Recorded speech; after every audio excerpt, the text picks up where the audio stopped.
സിമ്പിളായിട്ടൊരു ഉഴുന്നുവട എങ്ങനെ ഉണ്ടാക്കാമെന്നാട്ടോ ഇന്നത്തെ വീഡിയോ.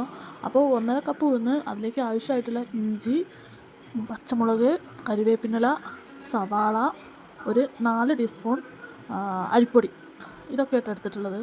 വളരെ സിമ്പിളാണെന്ന്, നല്ല ചട്ടിനൊക്കെ കൂട്ടി കഴിക്കാൻ അടിപൊളി ടേസ്റ്റാണ്. അപ്പോൾ എങ്ങനെ ഉണ്ടാക്കാമെന്ന് നോക്കിയാലോ. അപ്പോൾ എങ്ങനെ ഈ സിമ്പിൾ റെസിപ്പി ഉണ്ടാക്കാമെന്ന് നോക്കിയാലോ. 4 മണിക്കൂർ കുതിർത്ത് വെച്ചിട്ടുള്ള ഉഴുന്ന് നന്നായി പേസ്റ്റ് രൂപത്തിൽ നമ്മൾ ആദ്യം അരച്ചെടുക്കണം. ഒട്ടും വെള്ളം ചേർക്കാതായിട്ട് അരച്ചെടുക്കുന്നത്. അപ്പോൾ നമുക്കത് മിക്സിൻ്റെ ജാറൊക്കെ ഇട്ടിട്ട് നന്നായി അരച്ചെടുക്കാം. ഏകദേശം ഈ പരുവത്തിലായിട്ട് അരച്ചെടുക്കുന്നത്. അതിലേക്ക് നമ്മൾ എടുത്ത് വെച്ചിട്ടുള്ള അരിപ്പൊടി, നമ്മൾ അരിഞ്ഞ് വെച്ചിട്ടുള്ള സവോള, ഇഞ്ചി, പച്ചമുളക്, കരിവേപ്പില, ഉപ്പ് എന്നിവ ചേർത്തിട്ട് നന്നായി മിക്സ് ചെയ്യണം. നല്ലോണം മിക്സ് ചെയ്തതിന് ശേഷം ഒരു 5 മിനിറ്റ് മാറ്റി വെക്കുക. ചെറുതായിട്ടൊന്ന് പൊങ്ങാനും പിന്നെ ചെറുതായിട്ടൊന്ന് പുളി വരാനും വേണ്ടിയിട്ടാണ്. പുളി ഇഷ്ടമില്ലാത്തവർക്ക് അപ്പം തന്നെ ഉണ്ടാക്കാം. അപ്പോൾ നമുക്കിത് ഉണ്ടാക്കാൻ തുടങ്ങാം കേട്ടോ. അപ്പോൾ ഞാൻ അടുപ്പ് കത്തിച്ചിട്ട് ഒരു ചട്ടി വെച്ചിട്ടുണ്ട്. അതിലേക്ക് ഞാൻ ഓയിലാണ് യൂസ് ചെയ്തിട്ടുള്ളത്. അപ്പോൾ ഓയിൽ ഒഴിച്ചിട്ട് ഓയിൽ നന്നായി ചൂടാവണ വരെ വെയിറ്റ് ചെയ്തു. പിന്നെ ഒരു ചെറിയ ബൗളിൽ സാധാ വെള്ളം എടുത്തിട്ട് വെക്കണം.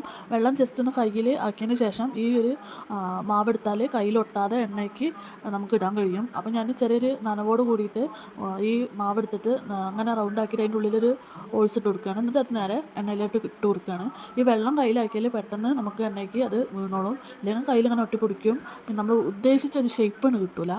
അപ്പോൾ നമ്മൾ ഉഴുന്നുവട ഇവിടെ റെഡി ആയിട്ടുണ്ട്. ഒരു ബ്രൗൺ കളറാകുമ്പോൾ നമുക്കിത് എണ്ണയിൽ നിന്ന് മാറ്റാം. അപ്പോൾ ഏകദേശം ഒരു ബ്രൗൺ കളറായിട്ടുണ്ട്. അപ്പോൾ ഞാൻ അത് എണ്ണയിൽ നിന്ന് എടുത്തിട്ടുണ്ട്. അങ്ങനെ ഓരോന്ന് എണ്ണയിലിട്ടിട്ട് പൊരിച്ചെടുത്തു. പിന്നെ ഞാൻ ജസ്റ്റ് ഒരു ചട്ടിനി ഉണ്ടാക്കി ഇതൊന്ന് മുക്കി കഴിക്കാമല്ലോ എന്ന് വിചാരിച്ചിട്ട്. അപ്പോൾ നമ്മളെ മുരിഞ്ഞ ഉഴുന്നുവട ഇവിടെ റെഡി ആയിട്ടുണ്ട്. ഒരു 4 മണി ചായക്കൊക്കെ അടിപൊളിയാണ്. നല്ല മഴയല്ല അപ്പോൾ എല്ലാവരും ട്രൈ ചെയ്ത് നോക്കാം. മറ്റൊരു വീഡിയോ ആയിട്ട് കാണാം.